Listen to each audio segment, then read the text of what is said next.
Estimados colegas del ámbito jurídico y agrario, es un placer darles la bienvenida a este nuevo viernes de Derecho Agrario, que marcará un antes y un después en la forma de ver los medios digitales de los tribunales agrarios. Hoy, en el Centro de Estudios de Justicia Agraria, nos complace presentarles un nuevo formato de difusión, el podcast de los tribunales agrarios. Desde hoy podrán acceder a nuestro contenido a través de diversas plataformas digitales, como Spotify, YouTube y Twitter, convirtiéndonos en uno de los primeros centros de estudios jurídicos en adoptar esta innovadora forma de comunicación. En este nuevo formato, trataremos temas de vital importancia para el ámbito agrario, como son la protección de los derechos de los sujetos agrarios, la resolución de conflictos en la agricultura, así como las recientes reformas legislativas que impactan en la justicia agraria. Les invito a ser parte de esta nueva etapa en nuestra institución, en la que buscaremos acercar el derecho agrario a un público más amplio y diverso. Esperamos que este nuevo formato les resulte de interés y utilidad, y agradecemos de antemano su apoyo y participación en nuestros futuros episodios. Bienvenidos al podcast de los tribunales agrarios.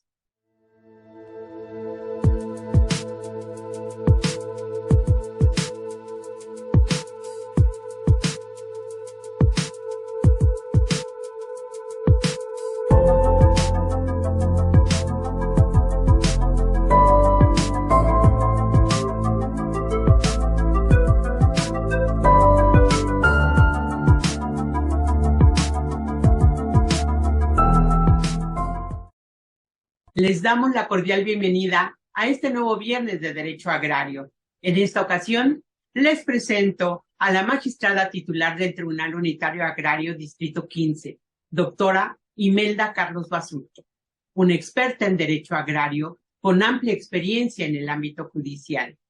En esta ocasión, nos hablará sobre las atribuciones exclusivas de la Asamblea del Núcleo Agrario, un tema fundamental para entender la organización y el funcionamiento de los núcleos agrarios en México. La magistrada nos brindará su conocimiento y experiencia para que podamos entender mejor cómo funciona este aspecto clave de la propiedad social de la tierra. Bienvenida, magistrada Imelda Carlos Basurto. Esperamos con interés su presentación. Adelante. La agradecida soy yo con que me den esta oportunidad de estar con ustedes, de compartirles pues un poco de la experiencia que se ha venido acumulando a través de los años en estos temas que son pues de nuestra vida cotidiana y de tanto interés. Esperemos que mis comentarios les sean útiles. Y bueno, en aras de eficientar el tiempo, si me permiten, voy a compartirles una presentación. No sé si ahí la tengamos visible. Sí, magistrada, ya la tenemos. Muchas gracias. Bueno, pues el tema que me asignaron y que con muchísimo gusto colaboro y hago algunas precisiones se denomina atribuciones exclusivas de las asambleas ejidales. Debemos de tener en cuenta que nuestro objetivo es precisar las facultades del órgano supremo, tanto de un ejido como de una comunidad, conforme a las legislaciones aplicables al caso concreto y a nuestra legislación. He incluido, por supuesto, en el tema a nuestras comunidades. Sabemos que aunque numéricamente pudieran ser pocas frente a los núcleos ejidales, pues no por ello son menos importantes, no solo porque representan pues esta cultura, esta diversidad cultural en la que México se sostiene con un alto número de población, sino más aún porque son ellas quienes tienen la gran biodiversidad de nuestro país. Tienen entre el 60 y el 70% de los bosques en México. Y bueno, también son depositarias de gran riqueza de otra naturaleza, incluso han sido declarados algunos aspectos como patrimonio inmaterial de la humanidad. Hablemos nosotros de la comida, las plantas, las faunas que son endémicas de nuestro país y que precisamente se encuentran pues dentro de esas superficies comunales. Es por ello que en todo momento estaré haciendo referencia en mi exposición a los ejidos y a las comunidades. Partamos entonces primero de nuestro marco jurídico, a efecto de que ustedes en el análisis que están realizando y dentro de este curso pudieran precisar algunos aspectos que quizás no hayan quedado pues bien establecidos o muy claros de esta exposición o de alguna otra. Nuestro marco jurídico, por supuesto, lo va a ser el artículo 27 de la Constitución Política de los Estados Unidos Mexicanos en su fracción séptima, fundamentalmente en esa disposición que establece que los núcleos ejidales tendrán una protección especial sobre sus tierras y esa posibilidad que les da el legislador a partir de 1992 que puedan decidir sobre su patrimonio conforme a sus intereses convenga. Debemos de decir que antes de este año, antes de 1992, pues las comunidades y los ejidos estaban sumamente protegidos y tutelados por la legislación agraria. En este año se considera, y así lo vemos nosotros en las discusiones y en las iniciativas que se presentaron, que los núcleos ejidales y comunales tienen ya la capacidad suficiente, y es por ello que también se modifica no solo el artículo 27 constitucional, sino la ley agraria, fundamentalmente en su artículo 9º, donde se nos dice que que tienen personalidad jurídica y patrimonio propio. Este aspecto es muy importante porque se le da a los núcleos agrarios la mayoría de edad. Ellos ya saben qué hacer y cómo hacerlo, lo establece la ley respecto de su patrimonio. Nuestra legislación agraria, por supuesto, como reglamentaria del artículo 27 constitucional, fundamentalmente va a establecer en sus numerales 23, 24 a 28, 56 y 107 de la ley agraria. Debemos de tener en cuenta también el marco jurídico del reglamento de la ley agraria en materia de certificación de derechos ejidales y titulación de solares, los reglamentos interiores del Registro Agrario Nacional, de la Procuraduría Agraria y por supuesto del reglamento interno del ejido, del estatuto comunal, de los usos y costumbres de las comunidades, que también van a formar parte de este marco jurídico del qué hacer y cómo hacerlo para las asambleas generales de ejidatarios o asambleas generales de comuneros. ¿Qué tipo de asambleas tenemos? Y nos lo marca nuestro propio artículo 23 de la ley agraria. En primer término, las asambleas ordinarias, también denominadas simples, y que se realizan en todos los núcleos agrarios por lo menos una vez cada 6 meses y más comúnmente una cada mes. Sabemos que los núcleos agrarios eligen el último día del mes, el primer día del mes, eligen generalmente el sábado o el domingo, etcétera, para llevar a cabo estas reuniones. Y los asuntos a tratar en esas asambleas ordinarias, como lo refiere el artículo 23, lo es de las previstas de la fracción primera a la fracción sexta, de este artículo 23. Perdón. También tenemos las asambleas de formalidades especiales, o también denominadas asambleas duras, y que se van a realizar en todos los ejidos, en los más de 36,000 núcleos agrarios, por lo menos una vez en cada ejido o una vez en cada comunidad. Y los asuntos que va a tratar este tipo de asambleas es de la fracción 7 a la fracción 14.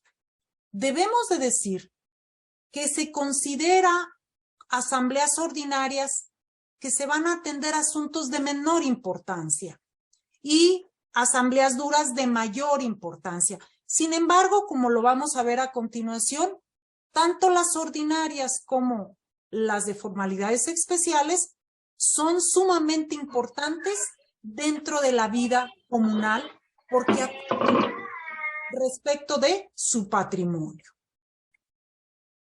Bien, está aquí también establecido las formalidades que deben de observarse en una asamblea ordinaria y una asamblea de formalidades especiales.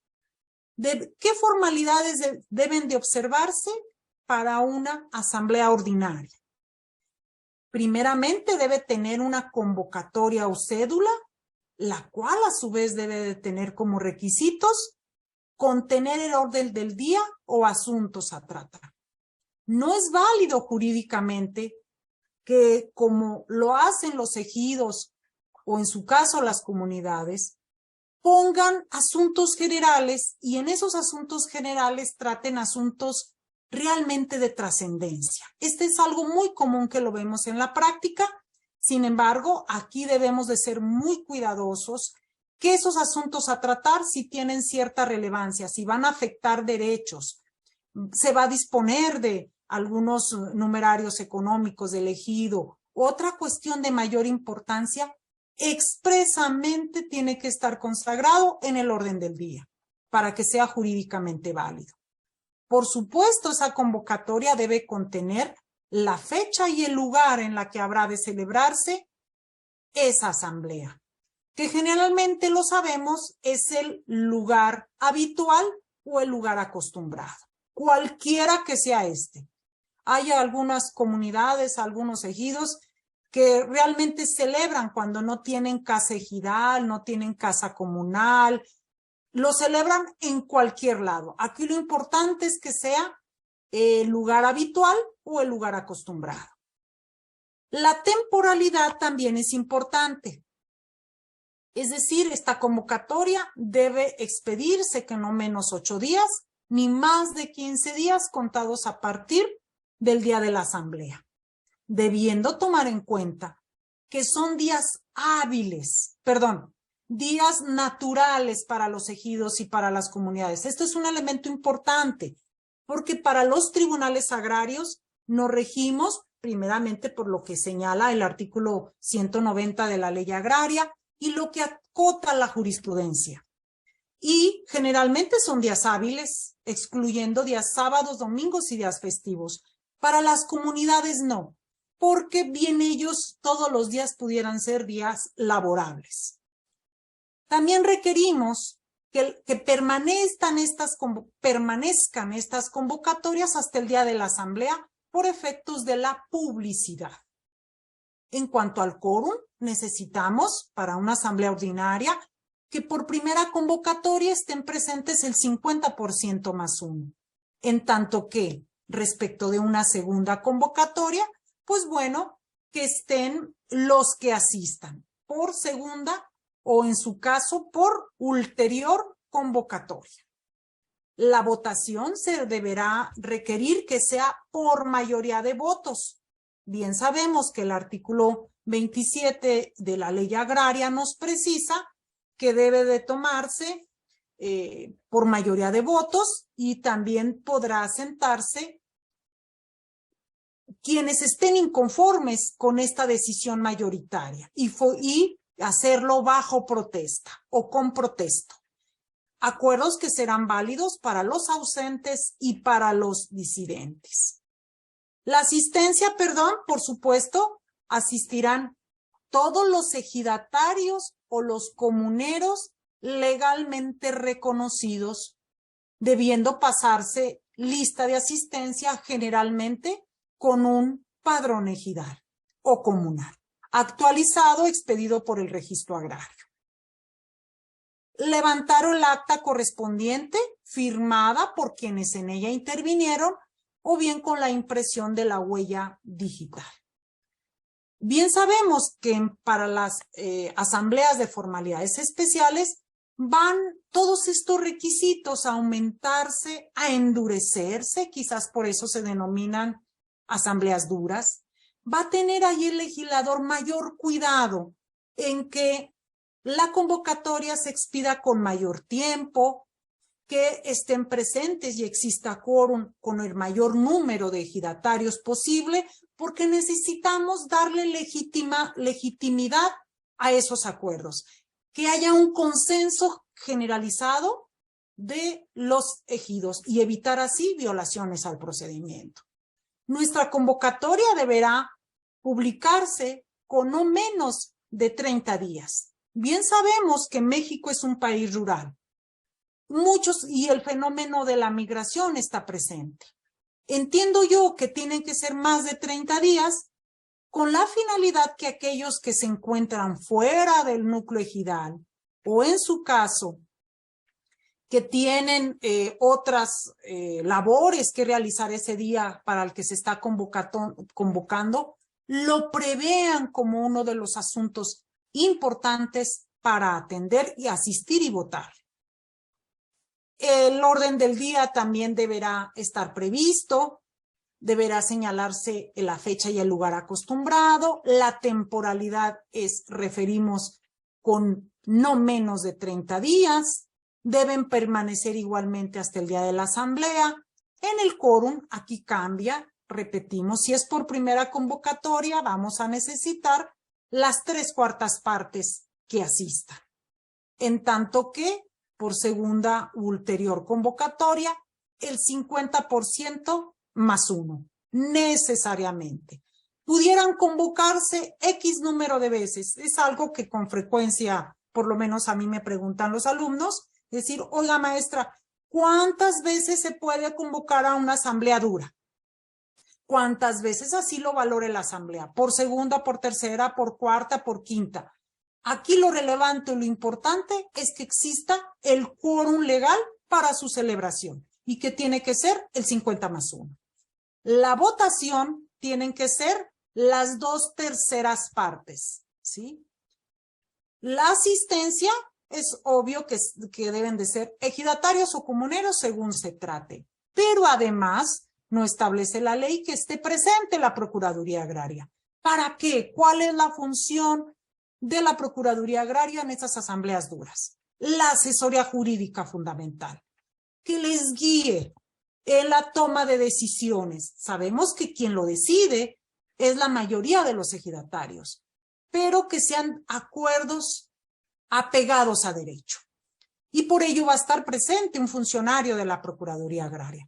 Igualmente un fedatario público para que dé fe de todo lo que acontezca durante esa asamblea.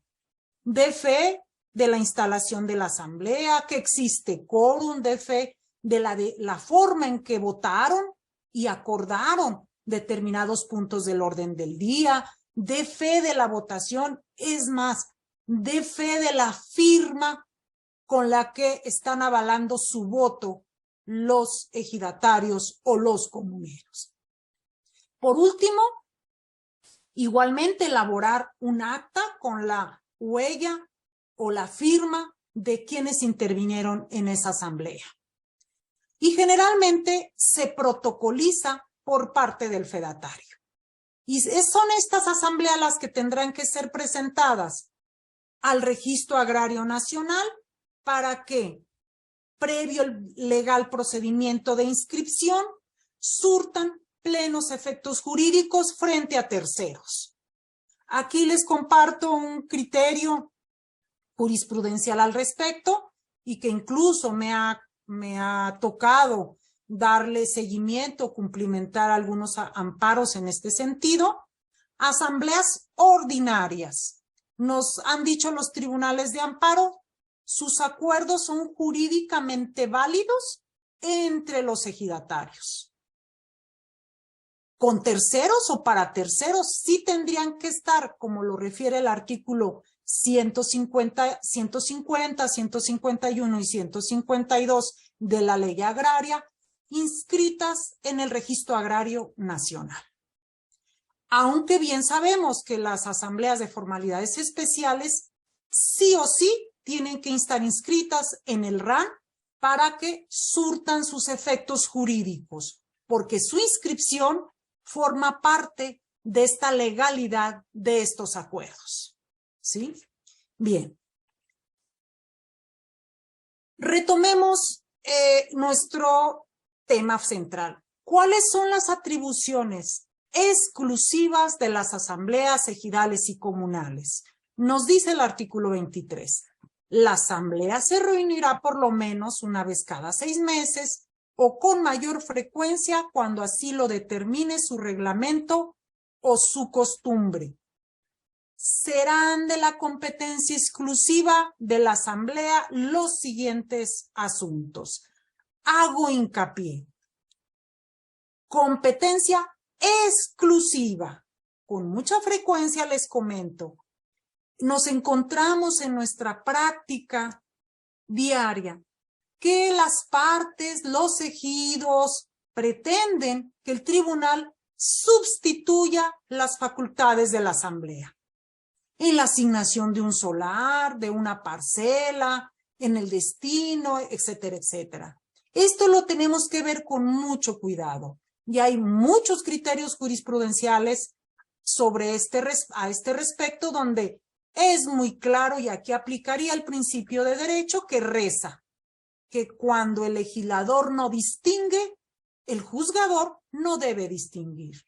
Así que lo que precisa el artículo 23 de la Ley Agraria son facultades que solo corresponden a la Asamblea y son intransferibles de primera mano a los tribunales agrarios. La Asamblea tiene que hacer su trabajo primeramente.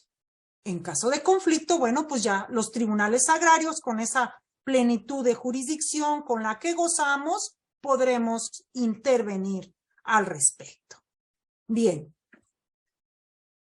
Voy a realizar algunos comentarios a las facultades exclusivas de la Asamblea Ejidales y Comunales conforme a la práctica, conforme lo encontramos nosotros en nuestra práctica.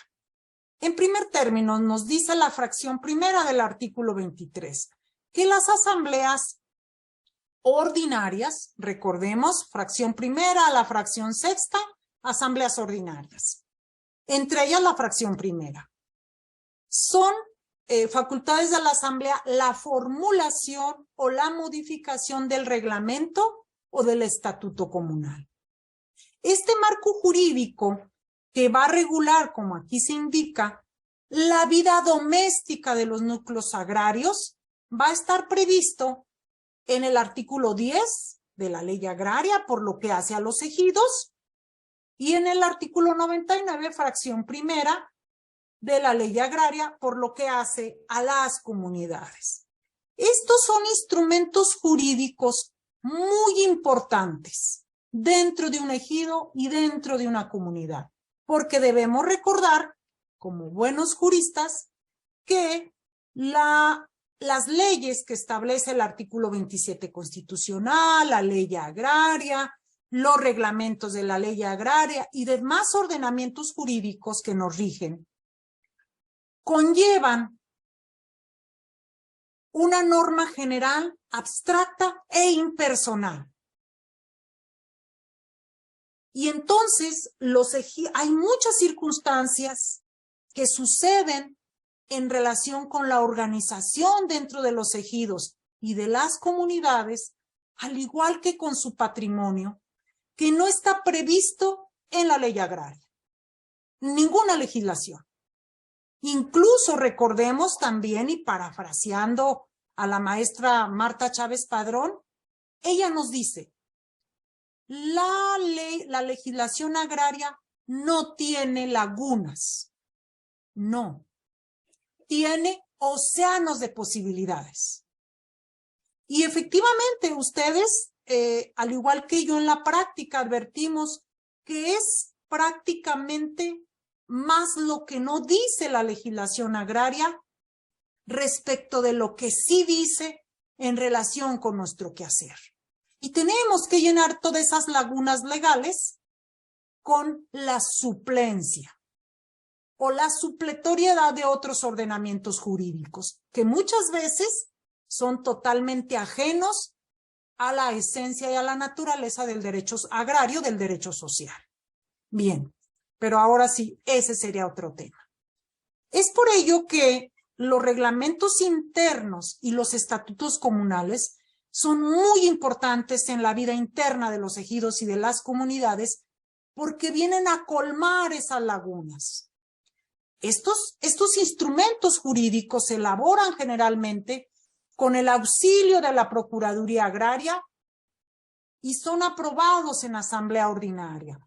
Aquí destaco que se aprueban en asamblea ordinaria porque no es una cuestión menor que el ejido se dé sus propias leyes. A veces se establecen cuestiones sumamente importantes o sumamente trascendentes para la vida de los ejidos, ¿sí? Pero así lo estableció el legislador.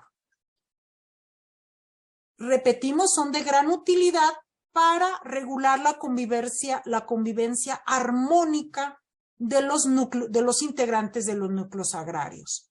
Y por supuesto, no deben contravenir la legislación agraria y menos aún los derechos humanos. Muchas ocasiones encontramos que nos alegan en la práctica los representantes ejidales y comunales. Es que los separamos como ejidatario porque así lo establece nuestro reglamento interno.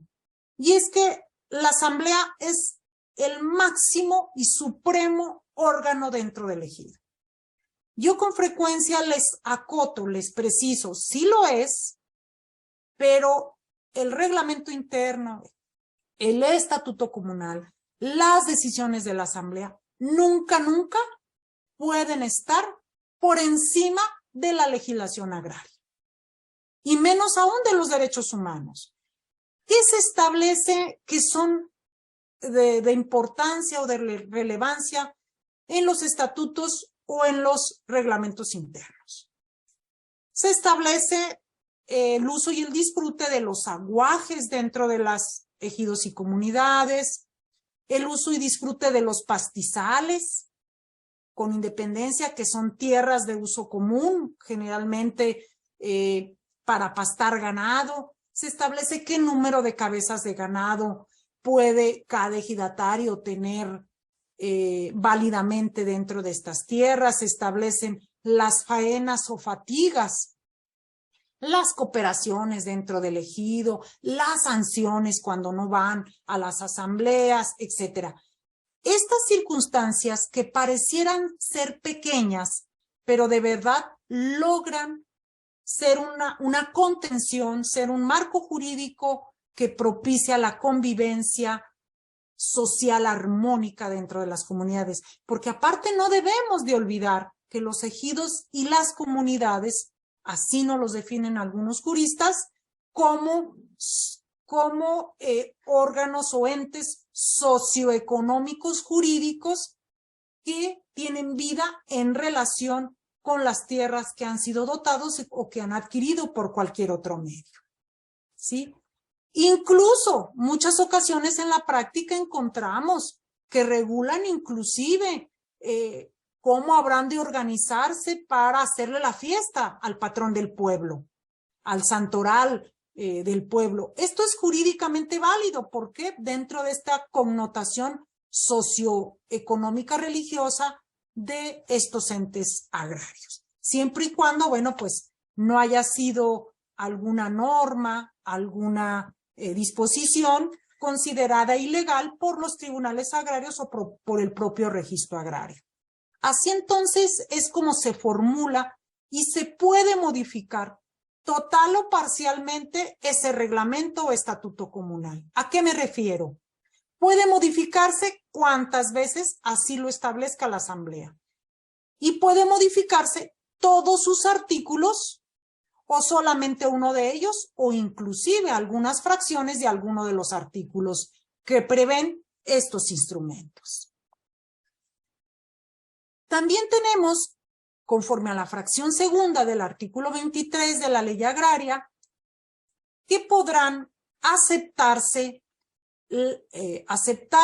o separarse a los ejidatarios y establecerse las aportaciones, entendidas estas en trabajo, en especie o en numerario económico.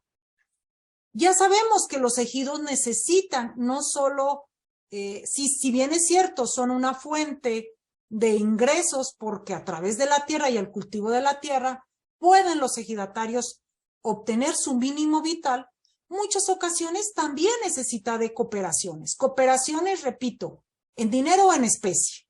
Y en especie, muchas ocasiones son, repito, granos o lo que se cultive dentro del ejido, o inclusive trabajo o faenas, arreglos de camino, reparación de cercos de las tierras de uso común, etcétera. Nuestro marco jurídico, bueno, pues en forma genérica lo va a hacer la legislación agraria, pero también el reglamento interno y el estatuto comunal. Con muchas ocasiones, la aceptación o la separación de ejidatarios, ya que nuestra legislación no nos lo establece, sí va a estar previsto en el reglamento interno o el estatuto comunal, fundamentalmente el tema de la separación de ejidatarios. ¿Por qué?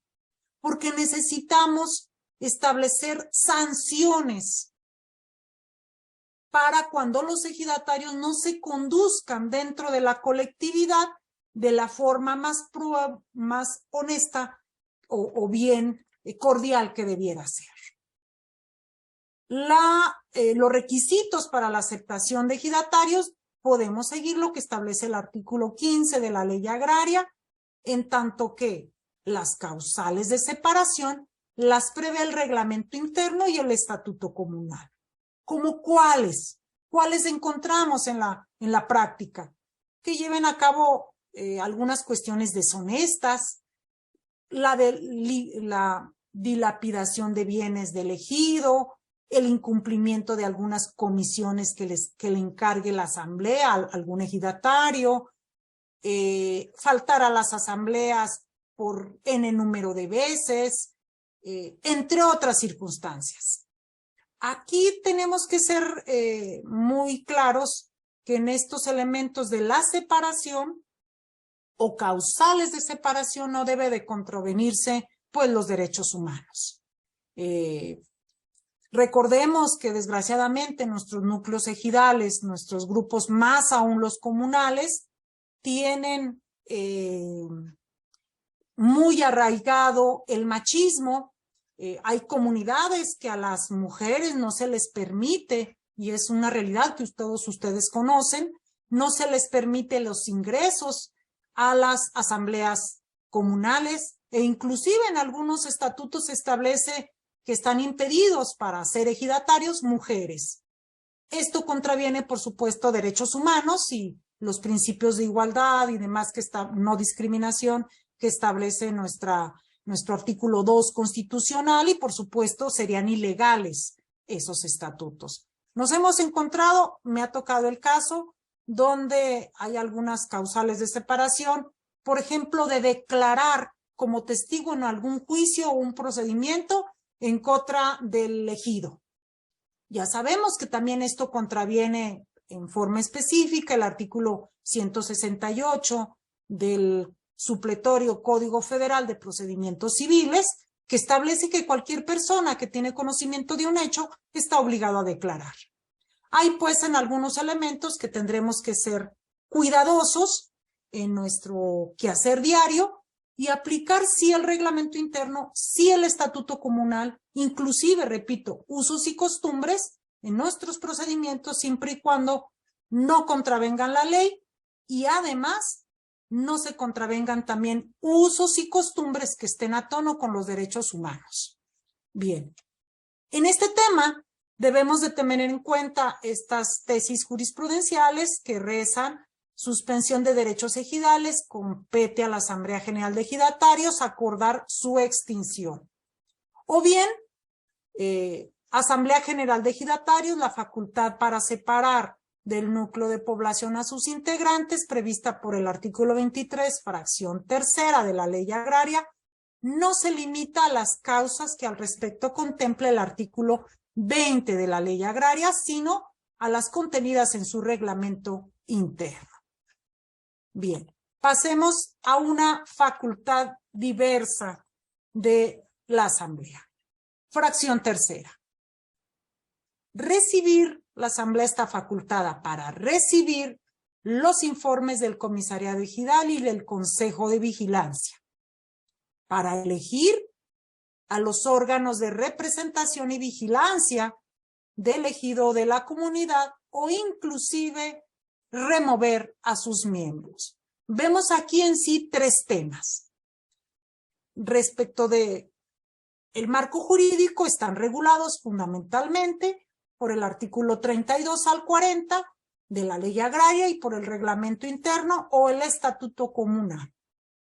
Respecto a los informes del Comisariado Ejidal y del Consejo de Vigilancia, tienen que rendirse cuando así lo solicite la Asamblea o bien, por lo menos, al concluir su encargo. Debe existir una transparencia, se deben de estar transparentadas todo el actuar de los representantes ejidales.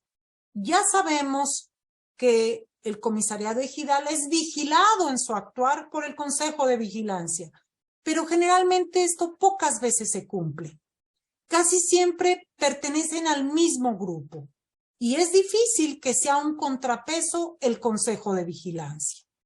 Pero la Asamblea, cualquier ejidatario, válidamente puede externarle a la Asamblea este interés porque se rindan cuentas claras y precisas en cualquier momento a los representantes ejidales. Y repito, si no, por lo menos al concluir su encargo, y así lo vemos siempre en las actas de elección, donde el Comisariado Ejidal saliente asienta en la entrega de archivos, cuentas bancarias, mobiliario, etcétera, al nuevo Comisariado Ejidal recientemente electo. Respecto del tema de la elección, sabemos, porque así no lo precisa nuestra legislación agraria, que el Comisariado Ejidal y Consejo de Vigilancia son electos por 3 años, sin posibilidad de reelección para ningún cargo, sino pasados los 3 años. Y refiero para ningún cargo porque con frecuencia interpreta o tratan de interpretar este artículo 29 de nuestra ley agraria en el sentido de que si estuvo como suplente, pues ahora puede ser propietario. Y si estuvo como secretario, pues ahora puede ser suplente de algún otro cargo. Aquí recordemos que la jurisprudencia es clara, tiene que haber una nueva integración de representantes ejidales y comunales, al igual que el Consejo de Vigilancia, para evitar cacicazgos dentro de los núcleos ejidales, que ya sabemos cuánto perjuicio causan cuando se permite que continúen en el cargo por más de 3 años. La remoción, bueno, pues tiene que ser acordada en cualquier momento por la Asamblea, ya sabemos, a solicitud del 20% de los ejidatarios o el 20% de los ejidatarios. Y bueno, tiene que primeramente solicitarse al Comisariado Ejidal que convoque asamblea. Si no lo hace, entonces podrá recurrirse a la Procuraduría Agraria para que lance convocatoria y en su caso se decida si hay remoción o no, alguno, total o parcial, y asimismo nueva elección. Bien. Otra de las facultades de una asamblea ordinaria es lo que nos precisa la fracción 4ª del artículo 23. ¿Y qué tiene que ver con cuentas o balances? La aplicación de los recursos económicos del ejido, del otorgamiento de poderes y mandatos. Y aquí nuevamente nuestro legislador como que concentra varios temas en una sola fracción. Cuentas o balances. Aplicación de recursos del ejido, ¿derivados de qué? De las empresas ejidales, que para fortuna de nosotros hay muchos ejidos que tienen empresas y que aprovechan los recursos de los que fueron dotados o de los que le proveyó la naturaleza a estos terrenos para crear empresas ejidales. Muchas veces establecidas en tierras de uso común. También recursos económicos provenientes de programas para la producción, provenientes de expropiaciones, de convenios, de contratos, etc. Y bueno, pues aquí los recursos económicos habrán de distribuirse como principio genérico, con equidad, si es que tienen el mismo porcentaje de tierras, generalmente, repito, porque son tierras colectivas, las de uso común, bueno, pues tendrá que haber aquí equidad. También se prevé el otorgamiento de poderes y mandatos. No se requiere para este caso la protocolización del acuerdo de asamblea, sino simplemente que así lo haya otorgado la asamblea. También sería importante definir que desde mi punto de vista aquí sí pudiera haber plenitud de jurisdicción, es una mera opinión de mi parte, que esa acta de asamblea no necesariamente esté inscrita en el Registro Agrario Nacional. ¿Por qué? Porque, repetimos, acta de asamblea que se llevó a cabo y se realizó y es una asamblea ordinaria, surte efectos entre los ejidatarios.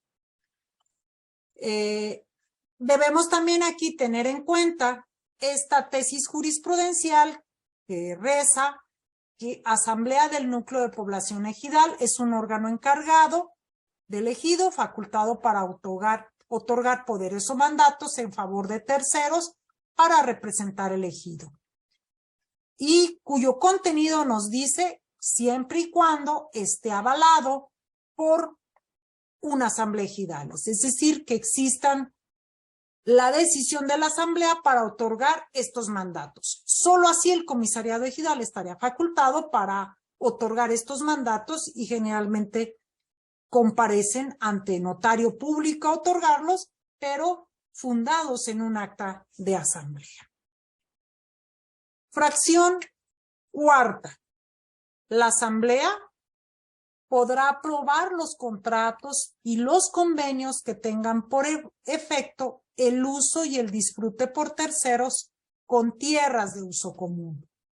Aquí vamos a ver más adelante que se vuelve a tratar este aspecto, pero ahora como formalidades de una asamblea dura, el tema de las tierras comunales. Aquí encontramos que en materia agraria está permitida la celebración de cualquier tipo de contratos, siempre y cuando, disculpen el error, lo corrijo, siempre y cuando no implique la transmisión de la propiedad. Esto es muy importante.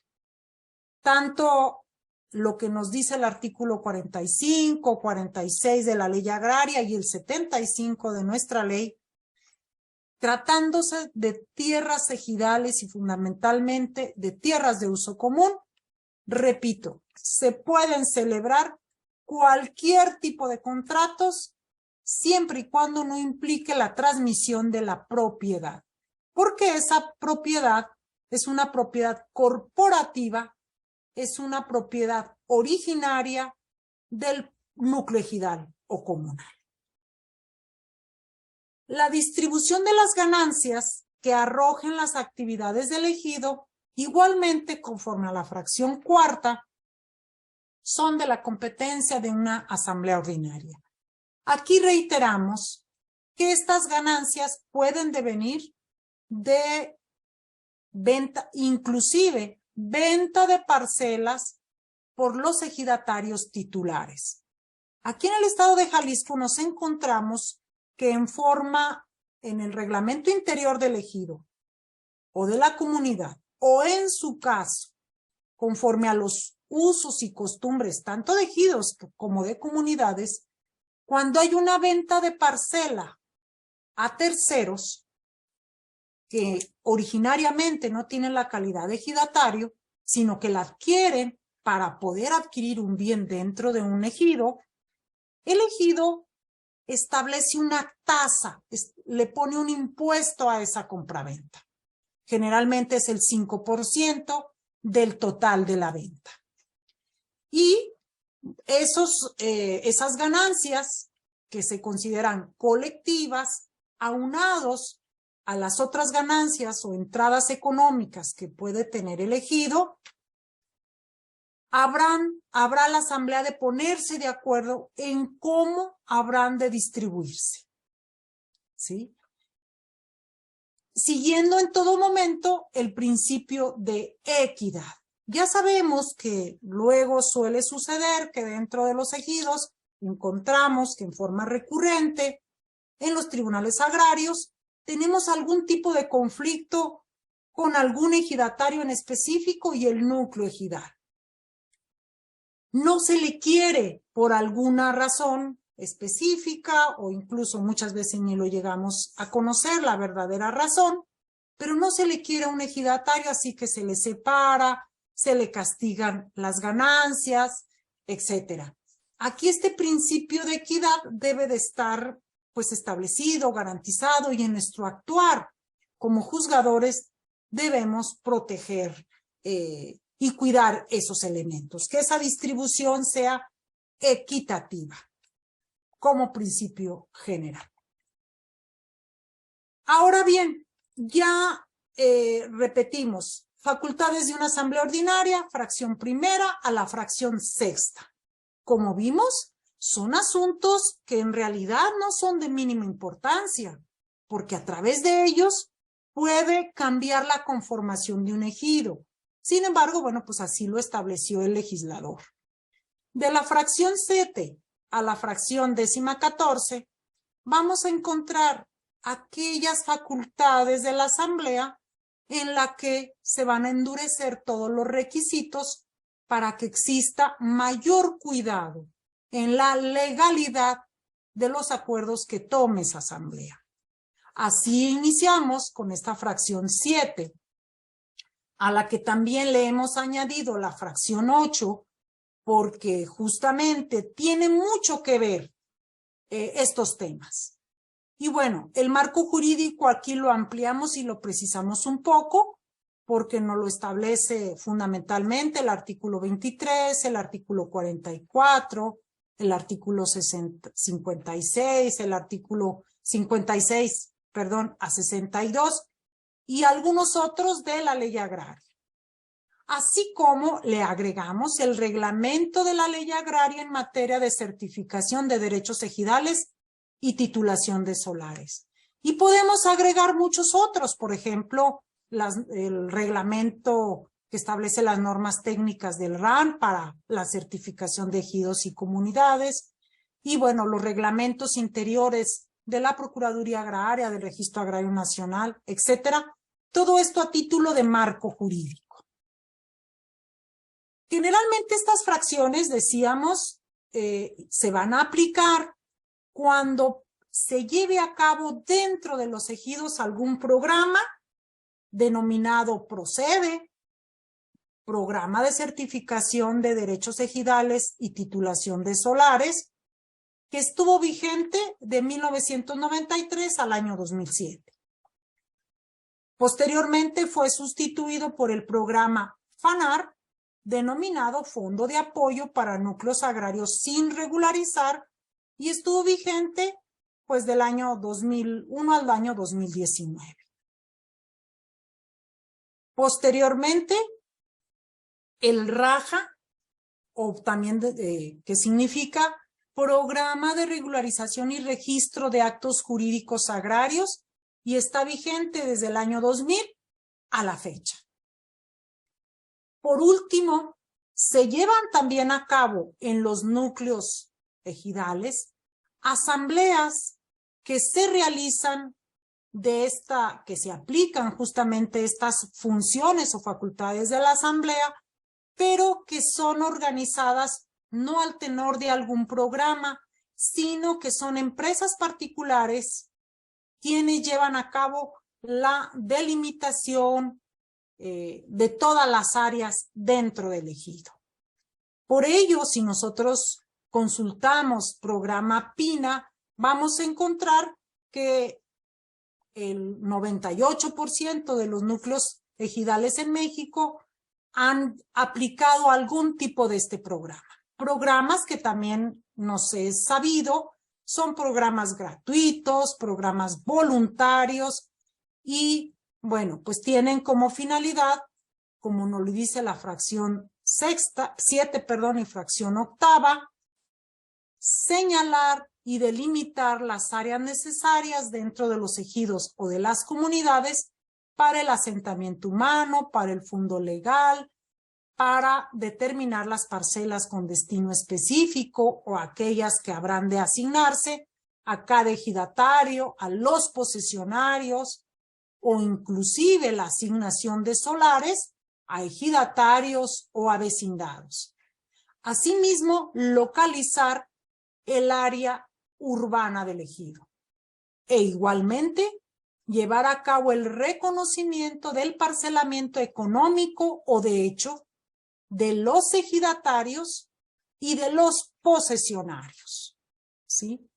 Estas fracciones son generalmente las que se realizan o se llevan a cabo a través de estos programas. Y una vez que se realizan estos y se delimitan las tierras ejidales, generalmente en parcelas, tierras de uso común, solares urbanos, zonas de asentamiento humano sin regularizar, bueno, en cualquier momento elegido puede, porque así sea su voluntad, llevar a cabo una reasignación de destino. Es decir, puede convertir tierras de uso común a tierras parceladas, o bien zona de asentamiento humano sin regularizar o zonas de reserva de crecimiento, que también se denomina, pues convertirlas en solares, ¿sí? Aquí en todo momento va a privar la decisión mayoritaria de la asamblea. Bien. Otras de las facultades que tiene la asamblea de formalidades especiales es autorizar a los ejidatarios que adopten el dominio pleno sobre sus parcelas, así como aportar las tierras de uso común a una sociedad en términos de lo que dice el artículo 75 de la Ley Agraria.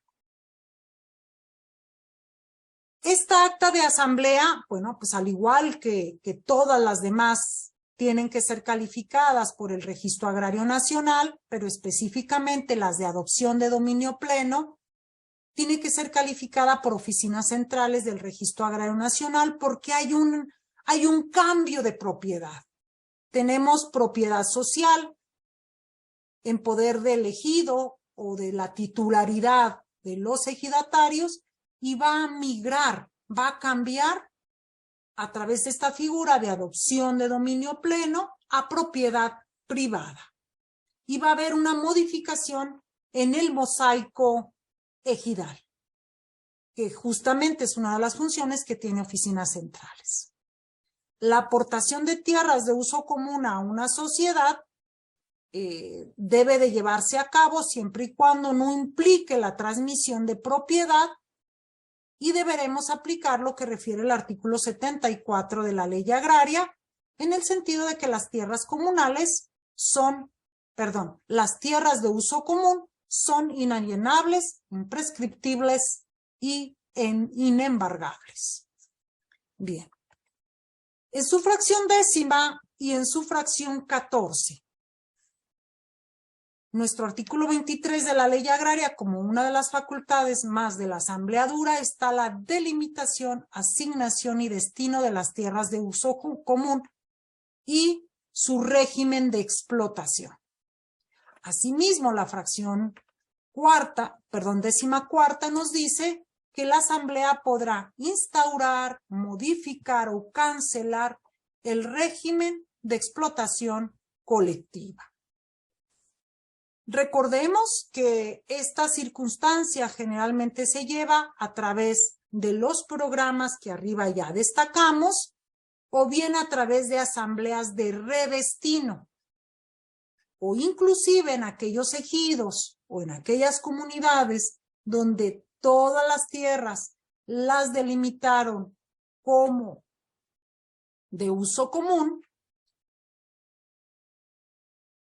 que es algo muy propio de las comunidades, con alto grado de tradición, dejan todas sus tierras como uso común. Y pueden en cualquier momento cambiar de opinión y llevar a cabo un redestino de estas tierras.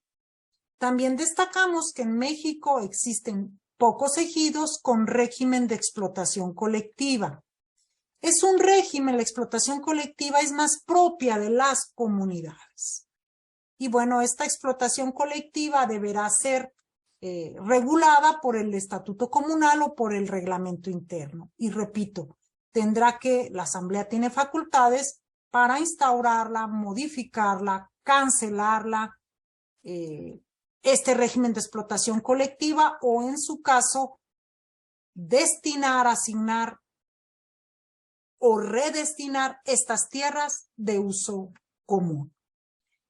Incluso en nuestro país también lo podemos ver en una forma muy marcado cómo este régimen de explotación colectiva se concentra no solamente en las comunidades, sino en algunos ejidos, generalmente del centro y sur de nuestro país, ya que del centro hacia el norte de nuestro país, como que hay una idea muy más arraigada respecto al uso y el disfrute de las tierras ejidales y comunales, más cercana a la propiedad individual, a la propiedad privada, sin que dejen de serlo, porque habrá que ver el régimen jurídico al que están sujetos.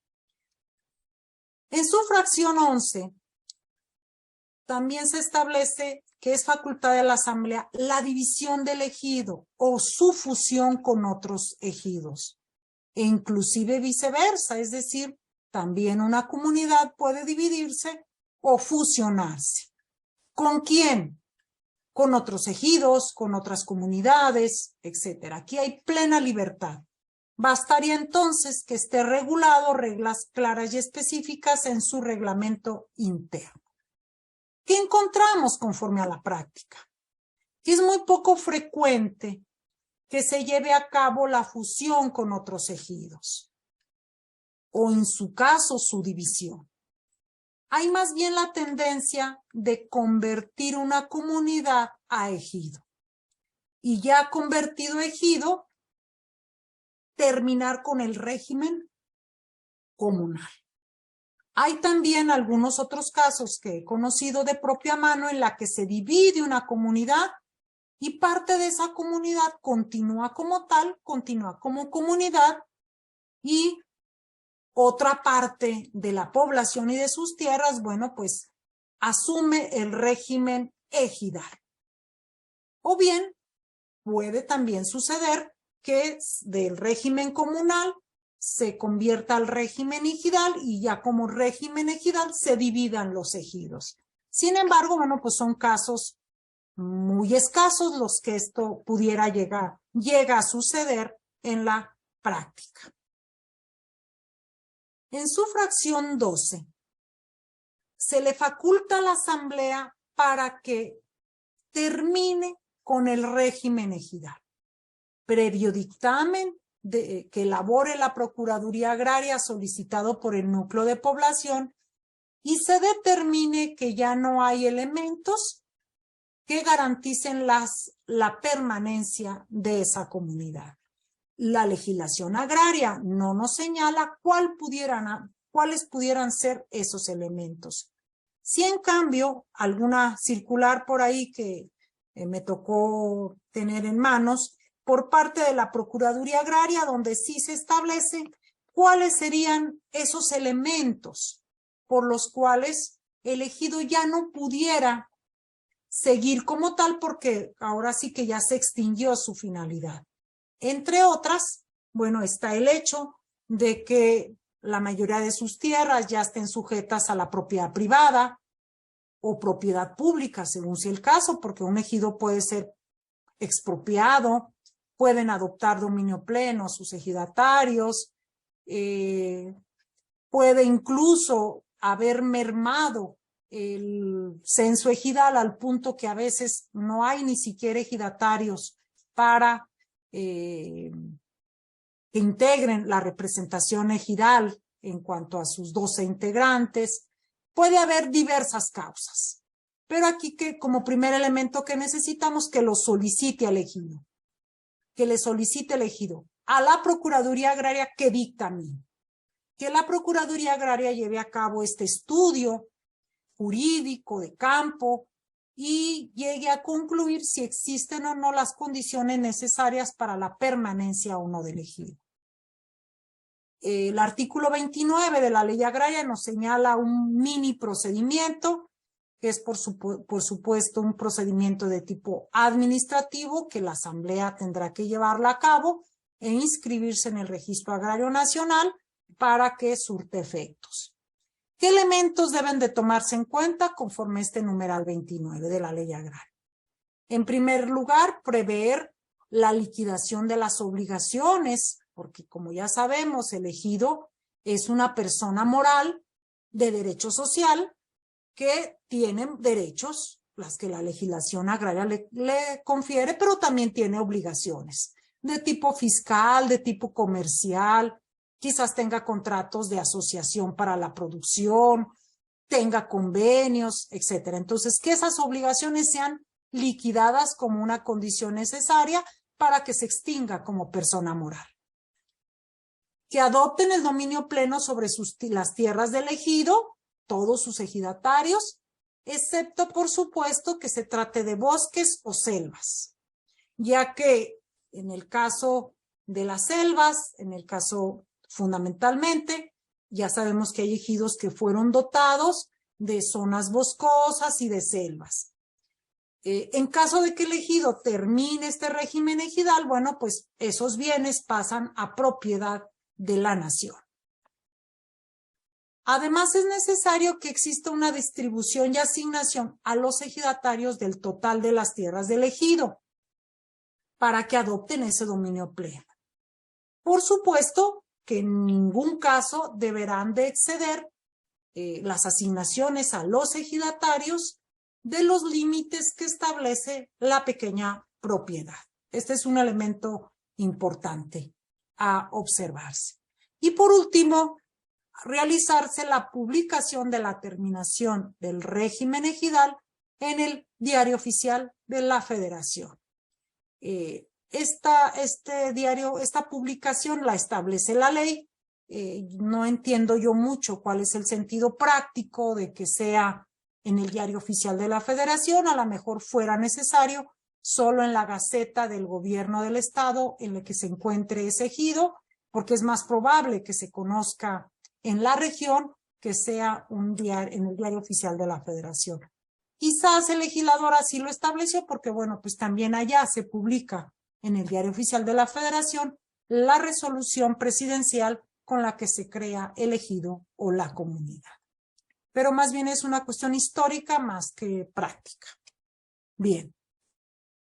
En su fracción tercera se nos dice que las asambleas de formalidades especiales están facultadas para autorizar la conversión del régimen ejidal al régimen comunal y, por supuesto, del régimen comunal al régimen ejidal.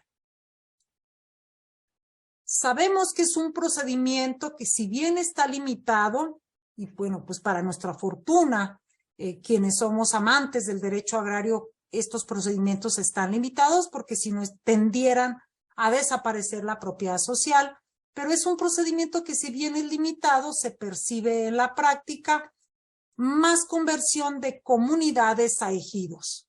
Más que de ejidos a comunidades, no es algo frecuente, pero sí de comunidades a ejidos. Porque solo así podrán terminar con el régimen ejidal. Aquí sí, con la terminación del régimen comunal, no me he encontrado ningún caso, incluso pudiera yo considerar, tendríamos que analizarlo, si es jurídicamente posible que una comunidad termine con el régimen comunal. Sería algo complicado.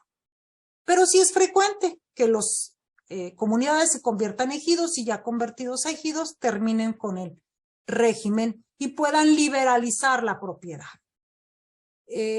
También tengo conocimientos de algunas comunidades que se convierten en ejidos y luego se dividen. Previa conversión, no he encontrado casos de comunidades. De hecho, nuestra propia legislación, ya sabemos, en su artículo 98 al 101, sí establece la posibilidad de que existan subcomunidades o una comunidad dentro de otra comunidad.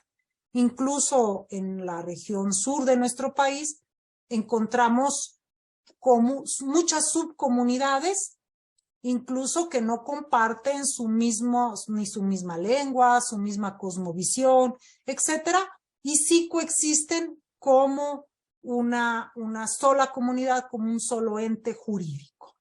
Pero repito, no es algo común. No es común que las comunidades los ejidos se conviertan a comunidades, y más común sí que los ejidos se conviertan a comunidades a ejidos. Bien, es el penúltimo. ¿Hay uno más? No, perdón.